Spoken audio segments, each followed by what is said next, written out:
आप लोग के 1.5-2 महीना ना 2 महीने में तो टेस्ट वगैरह सारी चीज़ें हो जाएंगी। 1.5 महीने में हम लोग ये सारा कंप्लीट कर लेंगे कि आरपीएससी या किसी भी पीजीटी के, आरपीएससी फर्स्ट ग्रेड या किसी भी पीजीटी के फिजिक्स वाला जो सेकंड पेपर होता है, फिजिक्स का जो सेकंड पेपर होता है, उस सेकंड पेपर में क्लास 11th और 11th एंड 12th के जितना भी आएगा कंफर्म इसी में से आएगा, हम लोग उसी चीज को डिस्कस करेंगे। ठीक है। सो लास्ट क्लास में हम लोग ने स्टार्ट किया था ग्रेविटेशन और ग्रेविटेशन में हम लोग ने बहुत सारे टॉपिक्स देख लिए थे। उसमें से हम लोगों ने एक्सेलरेशन ड्यू टू ग्रेविटी को स्टार्ट कर दिया था और उसमें लास्ट पॉइंट पर हम लोग ये पहुंचे थे कि जो काइनेमेटिक्स में न्यूटन्स लॉ ऑफ मोशन हम लोग देखते हैं, उससे कुछ इक्वेशंस हम लोग देखते हैं, उसी तरह क्या हम लोग इसमें भी इक्वेशन ऑफ मोशन देखेंगे अंडर ग्रेविटी। अंडर क्या है? ग्रेविटी। तो आप लिखिए equation of motion under acceleration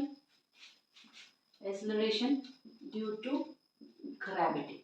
देखो हम लोग का जो क्लास होगी वो हिंदी इंग्लिश मिक्स होगी, बिकॉज आरपीएससी में आपके बहुत सारे हिंदी मीडियम भी आपको दिखाई देंगे। बट सी मैं हमेशा यही बोलूँगी कि अगर आप फिजिक्स का पेपर दे रहे हो तो आपको जैसे ग्रेविटेशन हुआ, ग्रेविटी हुआ, एक्सेलरेशन हुआ, ये सारे वर्ड्स प्लीज आपको इंग्लिश में भी आने चाहिए हिंदी के साथ साथ। बिकॉज देखो जब एग्जाम आएगा ना, पेपर आता है ना, तो उसमें ऐसे बहुत सारे प्रिंटिंग मिस्टेक्स मिल जाते हैं, ऐसे वर्ड के मिस्टेक्स मिल जाते हैं, क्वेश्चंस के मिस्टेक्स मिल जाते हैं, बट जो इंग्लिश वर्जन होता है वो हमेशा सही होता है। तो इवन आप किसी भी यूट्यूब वीडियो में देख लो या आप किसी भी कोचिंग में, वो टीचर हमेशा ये कहेगा कि आपको इंग्लिश के वर्ड्स जरूर याद होने चाहिए। अगर आपको कोई भी दिक्कत कहीं पर है तो आप यूट्यूब फ्रेंड्स आप नीचे कमेंट कर दो और क्लास में जो है वो आप हमें क्वेश्चन मैसेज करके देख सकते हो। आप लोग ये सारी चीज़ें टेलीग्राम में ऑलरेडी मौजूद है, तो आप वहाँ पे भी डिस्कस कर लेना। तो कुल मिला के हम लोगों ने यहाँ पर 4 इक्वेशन लिखी। कैसे 4 इक्वेशन ये हम लोग डिस्कस करेंगे। पहले तो 3 आपको बहुत ही फैमिलियर लगने वाले हैं, जैसे कि v is equal to U plus A T था, तो क्योंकि एक्सेलरेशन यहाँ पर g है इसलिए हम लोग क्या लिखेंगे, gt लिखेंगे। ठीक है। फिर दूसरा क्या हो जाएगा, v square is equal to U square plus 2as था, तो यहाँ पे gs हो जाएगा। फिर क्या था आपका s is equal to U T plus half G T square हो जाएगा। लेकिन फोर्थ वाला क्या है, फोर्थ वाला एक्चुअली हम डिस्टेंस देखेंगे nth टर्न पर। How can I say that कि अगर मान लो कि हमारे पास कोई ऐसी सिचुएशन है s nth टर्न पर कि डिस्टेंस कितना होगा, तो वो क्या हो जाएगा, u हो जाएगा प्लस हाफ g 2n-1। ठीक है, 2n-1 हो जाएगा। क्लियर है? ये वाला जब हम लोग क्वेश्चन सॉल्व करेंगे ना न्यूमेरिकल्स, तब आपको पता चल जाएगा। तो g क्या है, एक्सेलरेशन ड्यू टू ग्रेविटी।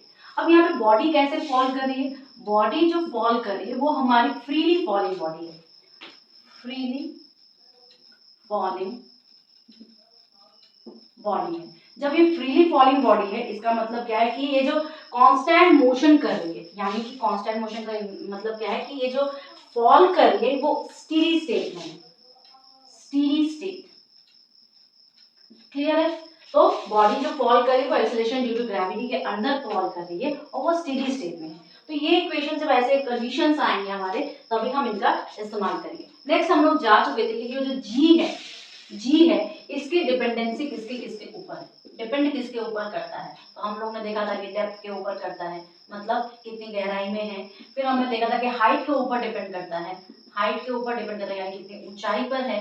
क्या ये आपके जो इन्वायरमेंट है या जो मटेरियल है, इस मटेरियल पर डिपेंड करता है, या क्या ये अर्थ के रोटेशन पर डिपेंड करता है, क्या ये आपके अर्थ के शेप के ऊपर डिपेंड करता है। तो आप बोलना कि अर्थ के, क्योंकि देखो जब हम लोग कैलकुलेट करेंगे अभी, तो हम लोग देखेंगे कि अर्थ का अगर सेंटर ये है जिसे हम लोग मान रहे हैं, और अगर ये अर्थ का सरफेस है तो कितने सरफेस के ऊपर वो बैठा हुआ है, इस पे भी हम लोग डिपेंड करेंगे। तो आप बोलोगे कि अर्थ के शेप के ऊपर, and fourth you will say कि रोटेशनल इफेक्ट ऑफ अर्थ। ठीक है,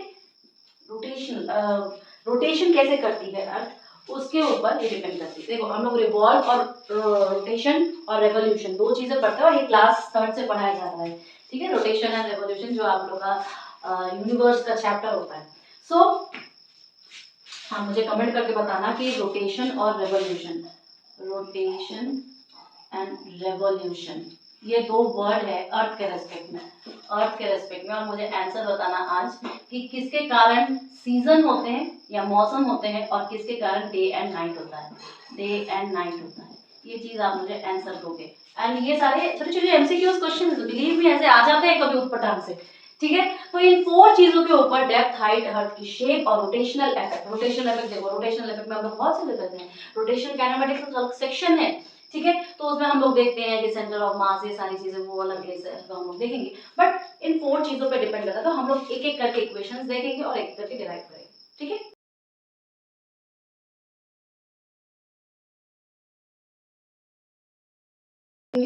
कि हाइट के ऊपर कैसे डिपेंडेंट होती है, ठीक है। हेडिंग लिखिए, डिपेंड ऑन हाइट और डिपेंड ऑन ऊंचाई पर निर्भर करता है, ठीक है।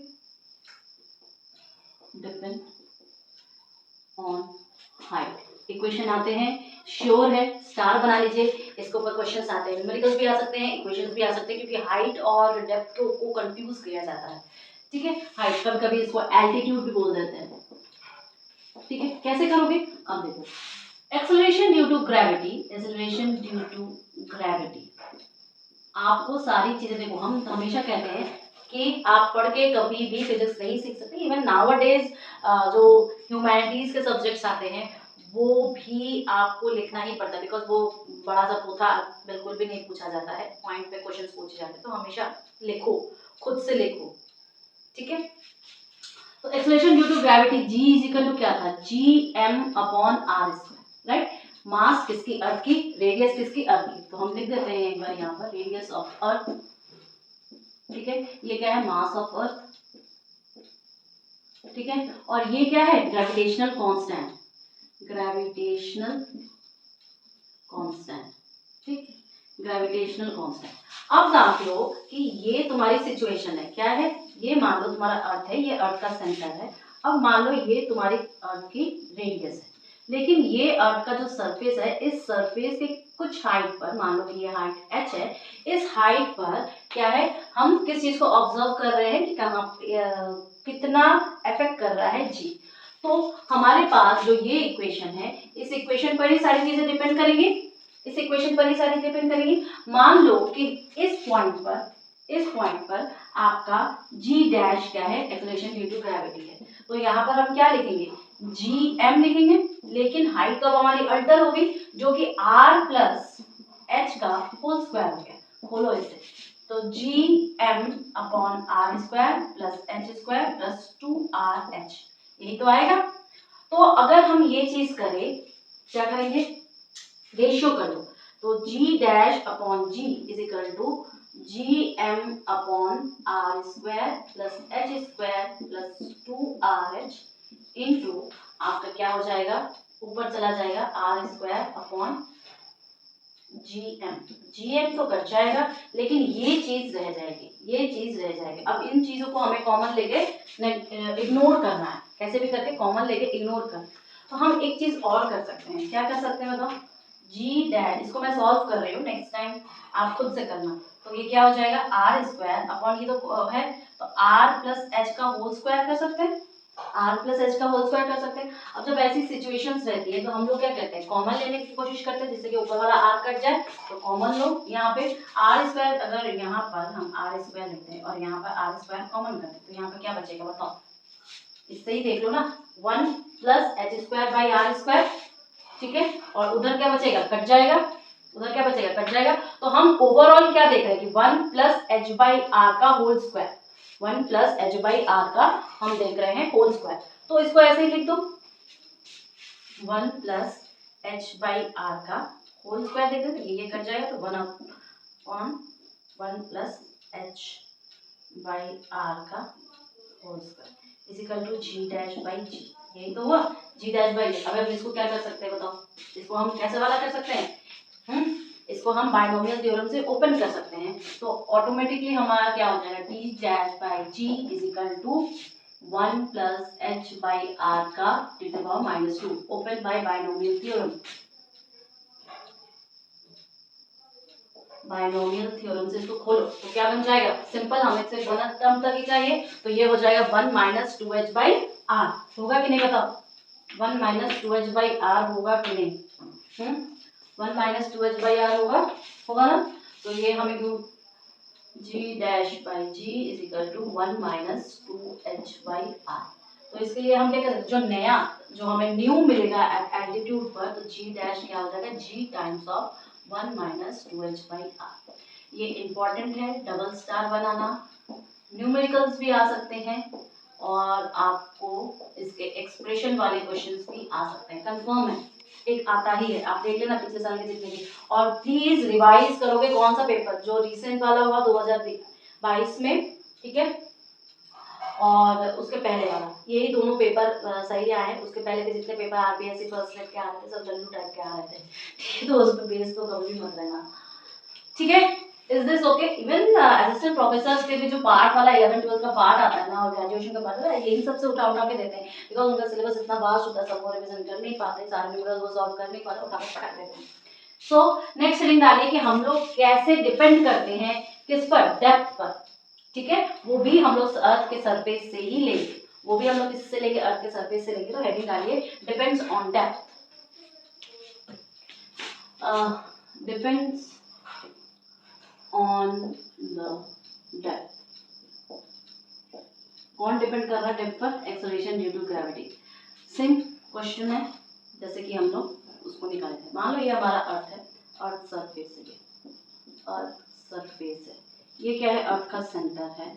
तो हमें मान लो कि x कोई हाइट है, और इस x डेप्थ पर, एक्चुअली इस x डेप्थ पर हमें क्या निकालना है, g डैश निकालना है, यहाँ पर g है, ठीक है, और ये तुम्हारा सेंटर है। तो हमेशा ये टोटल डिस्टेंस क्या है, ये टोटल डिस्टेंस r है, तो ये डिस्टेंस क्या हो जाएगी, r माइनस एक्स हो जाएगी, राइट, ओके।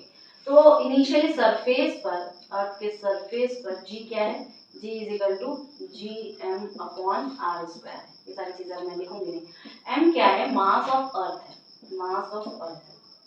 अच्छा पता है ना, कैपिटल R की वैल्यू 64,000 किलोमीटर होती है, याद रखना, ठीक है। और g इज इक्वल टू अगर हम लोग 9.8 मीटर पर सेकंड स्क्वायर लेंगे या 980 सेंटीमीटर पर सेकंड स्क्वायर लेंगे, ध्यान रखना हमेशा यूनिट्स का। तो ये क्या हो जाएगा, देखिए अगर मास हम लोग निकालना चाहते हैं तो हम लोग क्या वॉल्यूम इनटू डेंसिटी कर सकते हैं, तो 4/3/r³ और रो। अब रो क्या है, density of earth,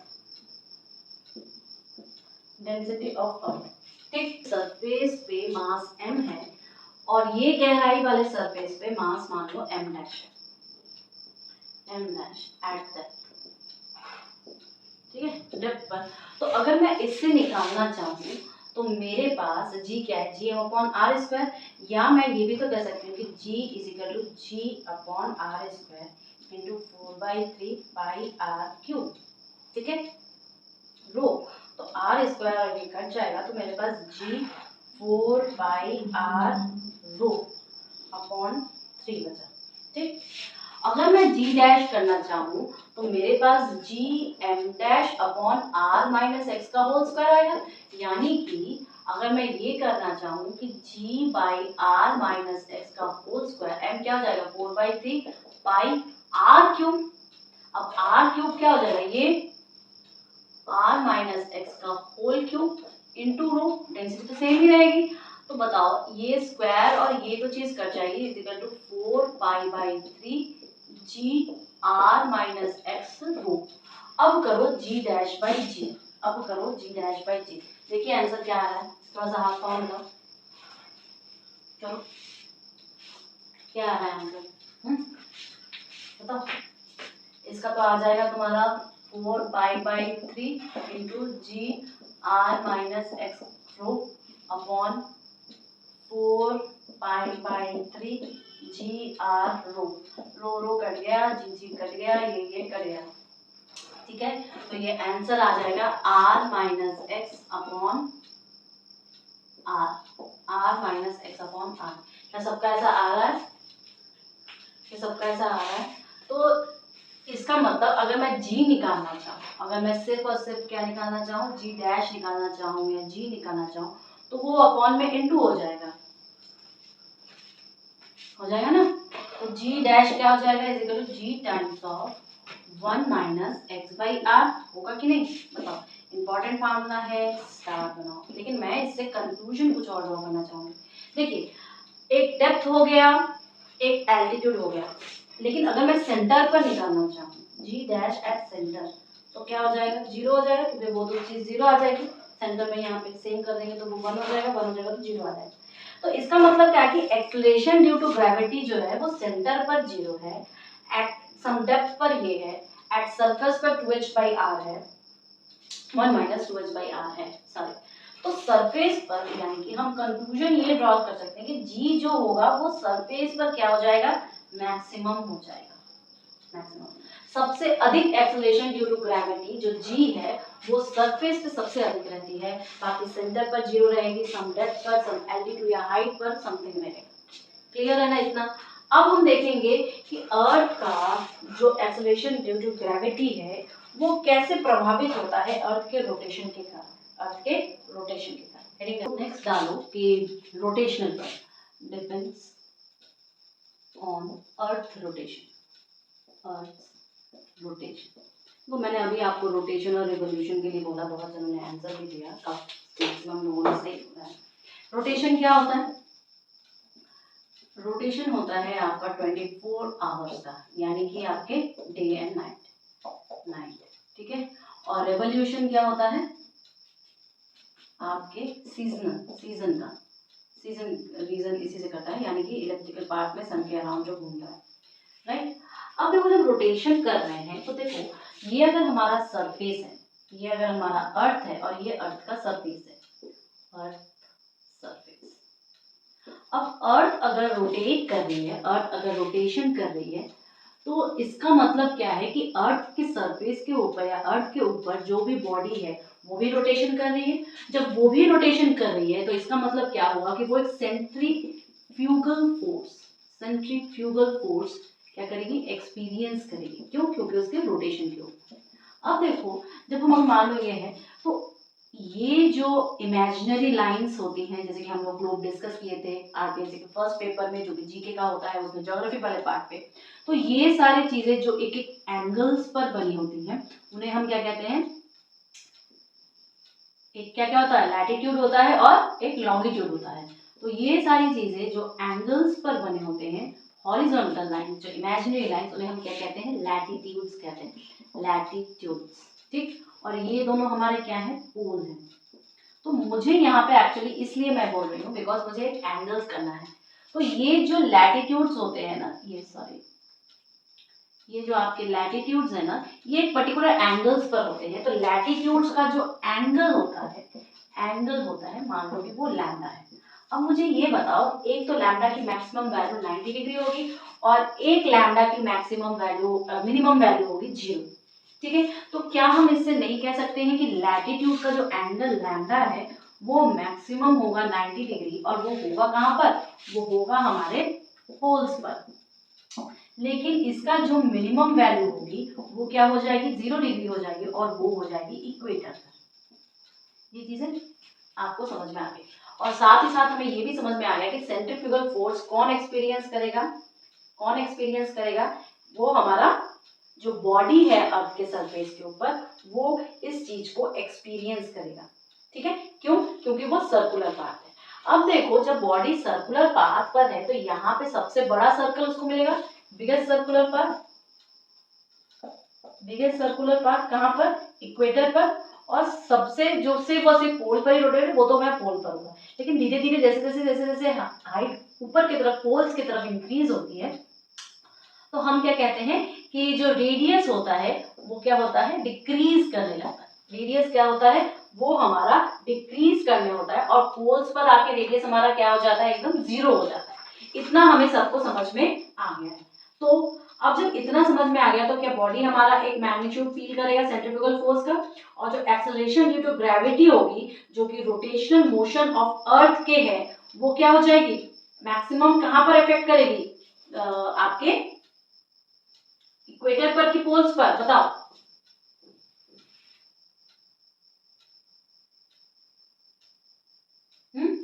rotational effect जो होगा वो सबसे ज्यादा इक्वेटर पर होगा, और सबसे कम 0 जो होगा वो पोल्स पर होगा, ठीक है। ये सारी चीजें एक बार नोट कर लेते हैं। क्या बॉडी का फील करेगी, सेंट्रीफ्यूगल फोर्स फील करेगी, उसका एक मैग्नीट्यूड फील करेगी। लेकिन जो रोटेशनल इफेक्ट है, रोटेशनल इफेक्ट है वो कहाँ पर, इक्वेटर पर मैक्सिमम होगा और पोल्स पर क्या हो जाएगा, जीरो हो जाएगा। क्यों ऐसा होगा, क्योंकि रेडियस डिक्रीज कर रही है जैसे जैसे हम लोग इक्वेटर से पोल्स की तरफ जा रहे हैं। क्लियर है ना। अब जब ऐसी सिचुएशंस हैं तो ओमेगा क्या हो जाएगा बताओ, 2π/t होता है ना। अगर हम लोग ओमेगा लिखते हैं, ओमेगा क्या कहेंगे बताओ, angular velocity, uniform angular velocity.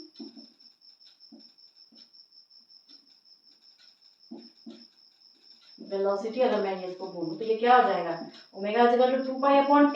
T क्या है, हमारा टाइम पीरियड है। करो इसको 24 × 60 × 60 हो जाएगा, तो 2π/24 × 60 × 60 हो जाएगा ना। कैलकुलेट करिए इसको, किसमें आएगा, ऊपर रेडियन है नीचे सेकेंड है, याद रहे। तो इसकी यूनिट क्या हो जाएगी, रेडियन पर सेकेंड। इतना हमारे पास है। क्लियर है, इतना सबको समझ में आ गया। अगर ये आ गया तो मुझे बताओ, नहीं तो आगे बढ़ेंगे। डायग्राम बनाते हैं आज का, जिसमें हम आपको ये फोर्सेस और ये एंगल्स दिखाते हैं। जैसे मान लो कि ये अगर अर्थ है, ये हमारा क्या है, इक्वेटर है। ठीक, मान लो कि ये हमारा पोल है और ये हमारा इक्वेटर है। ठीक, अब किसी एक पर्टिकुलर एंगल पर, मान लो हमारा कोई पर्टिकुलर लैटिट्यूड है और इस लैटिट्यूड पर ये हमारा सर्कल है, तो यहाँ पे हमारी क्या है, पार्टिकल P या ऑब्जेक्ट जो भी बोल दो P है। तो ये एंगल क्या हो जाएगा, ये हो जाएगा हमारा लैम्डा। अभी हम लोगों ने डिस्कस किया।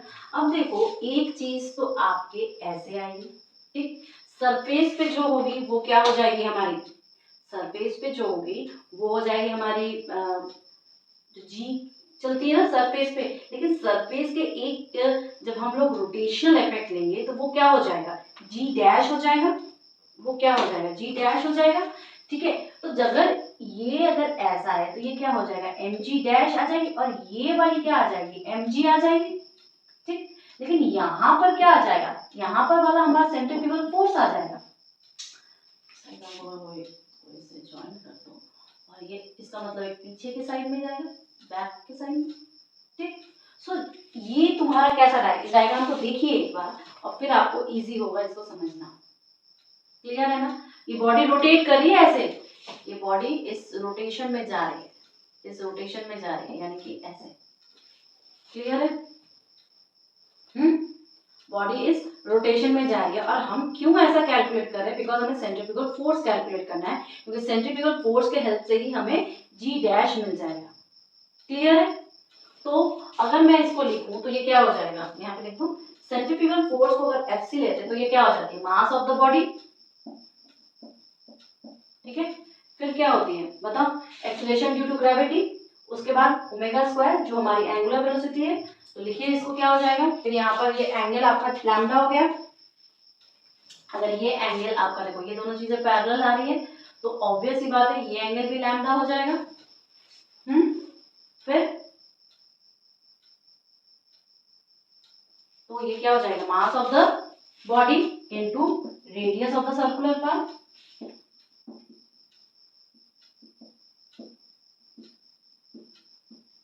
और फिर ओमेगा स्क्वायर। अब मास ऑफ द बॉडी क्या है, मान लो कुछ भी इसका एक्स वाई जेड कोई भी मास हो जाएगा। मैंने स्मॉल m लिखा है बिकॉज अगर मैं कैपिटल M को तो मैंने अर्थ का मास बोल दिया था। तो मास ऑफ द बॉडी,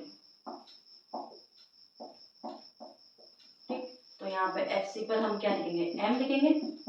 ठीक, अब radius of the circular path, ये बताओ क्या हो जाएगा, ये क्या आ जाएगा, r cos लैम्डा हो जाएगा, r cos लैम्डा हो जाएगा और साथ में यहाँ पे ओमेगा स्क्वायर। ओमेगा स्क्वायर अभी हम लोगों ने लिखा है। ठीक है, सो इसको करो, r cos लैम्डा है और ये है। खोलिए इसको, कैसे होगा मुझे बताना। अगर नहीं हुआ तो टेलीग्राम में देख लेना, टेलीग्राम में मैं पोस्ट कर दूंगी, इसको शाम को करूंगी, दिन भर आप लोग इसको करो, मैं इसको सॉल्व नहीं कर रही हूँ। यहाँ पे मैं ये r cos लैम्डा आपके ऊपर छोड़ रही हूँ, ABCD कुछ भी लिख दो। यहाँ पे देखो ये चीज है, ये चीज है, ये चीज है, फिर ये चीज है, ये है। अब ये चीज हमें पता है कि कैपिटल R होगा, ये एक पर्टिकुलर इस एंगल के रेस्पेक्ट में ही लेना, ये आपका लैम्डा एंगल है। ठीक है, इसलिए मैंने ऐसे लिखा है। इसको खोलना कैसे है, इसमें हमारे पास जी वगैरह सारी चीज़ें आएंगी, फिर हम लोग 180 माइनस लैम्डा करेंगे, तब जाके ये सारी चीज़ें सॉल्व होगी। तो आप इसको कैलकुलेट करना, और कैलकुलेट करेंगे फिर बायनोमियल थ्योरम लगाएंगे, तो हमारे पास एक जी डैश की वैल्यू आएगी। वाई मैं कह रही हूँ जी डैश, वाई मैं कह रही हूँ जी डैश, जी डैश की वैल्यू इसलिए आएगी, या आप ये कह सकते हो कि पहले हम यूज करेंगे यहाँ पे जी की वैल्यू, ठीक है, जी की वैल्यू यूज करेंगे और फिर हम निकालेंगे।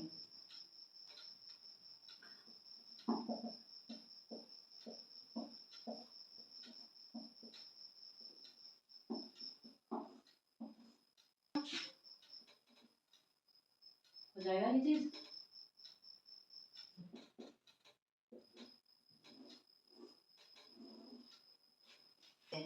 स्टार कर देना, ये पूछा हुआ क्वेश्चन है प्रीवियस ईयर में, किसी साथ पूछा है, रिमेंबर। सो लेकिन अगर मैं एट पोल्स की बात करूं, तो अभी हम लोगों ने डिस्कस किया कि पोल्स पर lambda is equal to 90 degree होता है, तो cos 90 तो जीरो हो जाएगा, cos 90 डिग्री तो जीरो हो जाएगा, ये टर्म जीरो हो गया, ये जी बन गया। लेकिन अगर मैं इसी को आपके कहां पर देखूं, लैटिट्यूड्स पर, लैटिट्यूड्स, तो क्या हो जाएगा, lambda is equal to 0 degree, यानी cos 0 डिग्री क्या हो जाएगा आपका 1 हो जाएगा। तो ये चीज टोटली क्या गई 1 होगी, 1 माइनस r माइनस पर जी। ये तो दो इसके प्रॉपर्टीज हुए, इसके क्या हुए, प्रॉपर्टीज हुए। क्लियर है ना, क्लियर है ना ये चीज। तो प्लीज ध्यान रखना और करने की कोशिश करना, ठीक है। और जी, लेकिन अगर मैं इसके एक चीज और आपको बताना चाहूंगी कि शेप ऑफ अर्थ पर कैसे डिपेंड करता है। शेप ऑफ अर्थ, ये यहीं पे छोटा सा है इसलिए मैं यहीं पे कंसीडर कर रही हूँ इस चीज को, शेप ऑफ अर्थ। अब देखो, एक होती है आर ई और एक होती है आर पी। आर ई क्या है, इक्वेटर पर अर्थ के रेडियस, और आर पी क्या है, पोल पर अर्थ की रेडियस। हम जानते हैं जैसे जैसे हम पोल पर इंक्रीज जाते रहते हैं हाइट को, सब इक्वेटर से ऊपर की तरफ, तो हम देखते हैं कि पोल्स पर रेडियस कम होता है rather than आपके इसके ऊपर। तो जब ऐसी सिचुएशन आ गई, तो हम जानते हैं कि हमारे पास जो जी होता है वो R M G M upon R square, ये हम लोग एक एवरेज वैल्यू, एवरेज रेडियस है 6400 किलोमीटर का। लेकिन अगर मैं specifically R E R P g E g P करूँ, तो मैं यहाँ पे क्या देखूंगी, जी ई हो जाएगा, इसका मतलब क्या है, G M upon R E का होल स्क्वायर, और साथ ही साथ जी पी क्या हो जाएगा, G M upon R P का होल स्क्वायर। तो हम देखते हैं ऐसा रिलेशनशिप है कि जी का आपके आर के साथ इनवर्स रिलेशनशिप है, यानी कि 1 अपॉन आर के साथ इनवर्स रिलेशनशिप है, यानी कि अगर R E greater than R P हुआ, इसका मतलब g E will be smaller than g P. यही कंक्लूजन है, यही आपका क्या है, कंक्लूजन है यहाँ पर। अब आप बाकी सारी चीजें कर लोगे, इससे ज्यादा आपको कुछ नहीं पूछा जाता है।